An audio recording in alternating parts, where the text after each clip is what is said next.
डर पैदा करके साथ में नहीं लेना चाहते, विश्वास पैदा करके साथ में लेना चाहते हैं।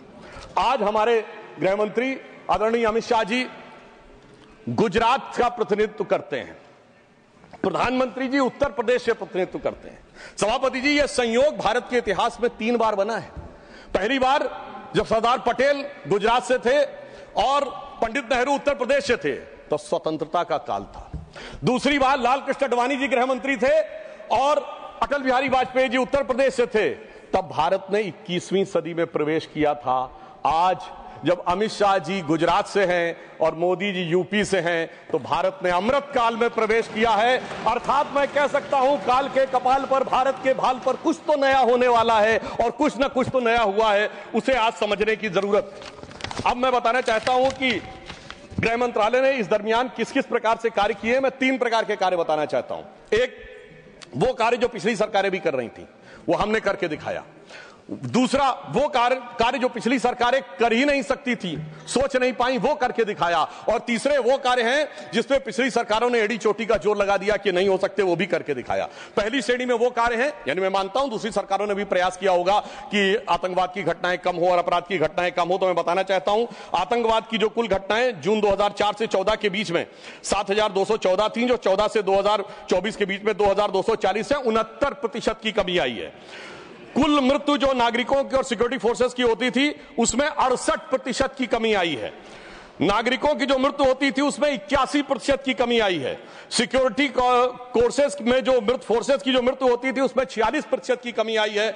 और मैं एक महत्वपूर्ण बात बताना चाहता हूं, स्टोन पेल्टिंग के इंसिडेंसेस 2010 में 2654 थे, अब 0 है। ऑर्गेनाइज हड़ताल 0 है, स्टोन पेल्टिंग 0 है, स्टोन पेल्टिंग में जख्मी होने वाले 0 हैं। सभापति महोदय, पत्थर पड़ने के दौर खत्म हो गया, मगर अगर किसी की अकल पे पत्थर पड़ा हो तो उसे बदला हुआ नजारा नहीं दिखाई पड़ता। इसलिए मैं कहना चाहता हूं, चश्मा उतारो फिर देखो यारो, दुनिया नई है, चेहरा पुराना। महिला सुरक्षा के लिए एक अलग प्रभार बनाया गया। 2018 में इंटीग्रेटेड हेल्पलाइन बनाई गई और 181 हेल्पलाइन को राज्यों और केंद्र शासित प्रदेशों के साथ जोड़ा गया। फोरेंसिक को मजबूत करने के लिए प्रदेश में डीएनए विश्लेषण और साइबर फोरेंसिक की लैब्स भी बनाई गई। मॉडर्नाइजेशन करने के लिए 80 करोड़ की एक अलग मंजूरी दी गई। फोरेंसिक इकोसिस्टम को बेहतर बनाने के लिए 7 नई फोरेंसिक प्रयोगशालाएं बनाने की बात हुई, और जिसमें यूपी, बिहार, उड़ीसा, राजस्थान, छत्तीसगढ़, तमिलनाडु और केरल में, और इसके अतिरिक्त पुणे, गुवाहाटी, भोपाल और कोलकाता की लैब्स को और इंप्रूव करने का कार्य किया गया। ये वो कार्य है जो पिछली सरकारों ने सोचा नहीं था वो कर पाए। मैं उदाहरण देना चाहता हूं। एक है सीएए का उदाहरण अभी हमारे साथी ने दिया। मैं याद दिलाना चाहता हूं, इसी संसद में एक वो दौर था जब इनकी नेता ममता बनर्जी जी ने भारत के इतिहास में इकलौती बार जब चेयर के ऊपर फाइल फेंकी थी, किस बात को लेकर कि बांग्लादेशी घुसपैठियों के बारे में चर्चा करने का मौका नहीं दिया जा रहा है। और आज मैं कहना चाहूंगा, कितना बड़ा बदलाव दिखता है कि जिन लोगों ने इतना बड़ा कार्य किया था वो आज कितना पीछे हट गए। इसे कहते हैं कि वक्त के साथ इंसान कैसा बदलता है। सीए पे मैं कहना चाहूंगा, सीए गृह मंत्रालय का विषय है, नागरिकता, और ये एक संसद के द्वारा पारित कानून था, परंतु राज्य विधानसभाओं ने उसके खिलाफ प्रस्ताव पारित कर दिया। यह सरासर कानून का उल्लंघन था, सरासर संविधान का उल्लंघन था, और मैं कह सकता हूं इसके द्वारा संविधान खतरे में था। दूसरा मैं उदाहरण देना चाहता हूं, यूएपीए का चेंज किया गया, यानी अब केवल एक संगठन आतंकवादी नहीं होगा, कोई व्यक्ति आतंकवादी होगा तो उसको भी आतंकवादी माना जाएगा। एनआईए एक्ट में आतंकवाद की परिभाषा स्थापित की गई। मृत्यु दंड पर यह संशोधन किया गया कि क्षमा याचना केवल संबंधित व्यक्ति ही कर पाएगा, दूसरा नहीं कर पाएगा। आपदा के लिए विशेष धनराशि की व्यवस्था की गई, और नक्सलवाद को समाप्त करने में अभूतपूर्व सफलता हमें मिली है। अभी दिसंबर के महीने में हमारे गृह मंत्री अमित शाह जी नक्सलवाद प्रभावित क्षेत्र में सीआरपीएफ के कैंप में पूरी रात गुजार कर आए हैं। जो लोग ये कहने का प्रयास करते हैं कि इसको डर और किससे, वो उससे उनको समझने का प्रयास करना चाहिए।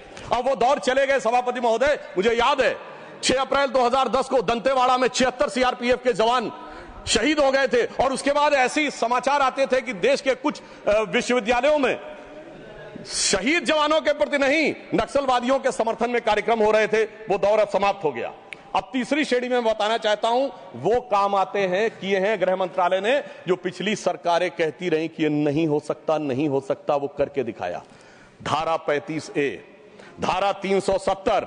मैं कह सकता हूं जब सरदार पटेल गृह मंत्री थे, राज्यों का महकमा उनके पास था, वो कश्मीर की कसक जो रह गई थी, वो कसक अगर आज समाप्त हुई है तो अगस्त 2019 में अमित शाह जी के शासनकाल में वह समाप्त हुई है। मैं कहना चाहता हूं श्यामा प्रसाद मुखर्जी जी ने पहला बलिदान दिया था। रावी के तट पर 26 जनवरी 1930 को कांग्रेस के लाहौर अधिवेशन में स्वराज्य की शपथ ली गई थी, पर वो शपथ अधूरी रह गई थी। तो सरदार पटेल के दिल में कसक थी, श्यामा प्रसाद मुखर्जी जी का बलिदान था और अटल जी के दिल में वेदना थी। उन्होंने कहा था 15 अगस्त का दिन कहता आजादी अभी अधूरी है, सपने सच होने बाकी हैं, रावी की शपथ न पूरी है। परंतु वो शपथ किसने पूर्ण की? प्रधानमंत्री श्री नरेंद्र मोदी जी के नेतृत्व में हमारे वर्तमान गृह मंत्री श्री अमित शाह जी ने उसको पूरा किया। और इसी के साथ मैं एक पंक्ति में कहना चाहूंगा, इतना बड़ा परिवर्तन भारत के इतिहास में आया कि अपनी सरकार की तरफ से और प्रधानमंत्री जी की तरफ से कि दर्द की रात गई, गम के जमाने भी गए और मोदी जी के हिम्मत से कई दाग पुराने भी गए। इसके अलावा जो कश्मीर में बड़ा परिवर्तन आया, मैं एक उदाहरण बताना चाहता हूं। अभी हमारे साथी ने डर का उल्लेख किया, तो मैं बताना चाहता हूं 10 सितंबर 2024 को भारत के पूर्व गृह मंत्री सुशील कुमार शिंदे जी का बयान था कि मैं गृह मंत्री के रूप में जाता था तो डल लेक में मैं गृह मंत्री के रूप में होता था और डर के मारे उनकी क्या हालत होती थी, वह शब्द संसदीय नहीं है। तो मैं अपनी स्वरचित पंक्ति में कहना चाहूंगा, हमारे साथी सब समझ जाएंगे कि लहूलुहान थी घाटी और झेलम डरी हुई थी, खामोशियां रातों की दिन में भरी हुई थी और दहशत का था वो आलम कि डल लेक घूमने में गृह मंत्री के पग के नीचे धरती फटी हुई थी। और आप समझिए आज हमारी स्थिति यह है कि हमारे गृह मंत्री वो हैं जिनको देखकर आतंकवादियों की छाती फटने लगती है और आतंकवाद के समर्थन करने वालों के छाती में दर्द होने लगता है। सभापति जी, मैं कहना चाहता हूं उनकी सरकार और हमारी सरकार में यह अंतर था जो भारत की परंपरा में है। उन्होंने बहुत दिन नाग पंचमी की, नागों को दूध पिलाया, हमने जन्मेजय का नाग यज्ञ करके दिखाया जिसमें सारे नाग आकर समाहित हो गए। तो मैं एक पंक्ति में कहना चाहूंगा, कश्मीर घाटी को लहूलुहान करने वालों सुनो, एक भी शहीद हुआ जवान नहीं भूले हैं और दूध भी पिलाते हैं परंपरा हमारी मित्र, किंतु नाग यज्ञ का विधान नहीं भूले। और मैं ये कहना चाहता हूं दूसरा उदाहरण, एक सिर्फ दूसरा उदाहरण, हमारे कांग्रेस के युवा नेता जिन्होंने तथाकथित भारत यात्रा निकाली, उसी कश्मीर कहते हैं कि हालात नहीं बदले।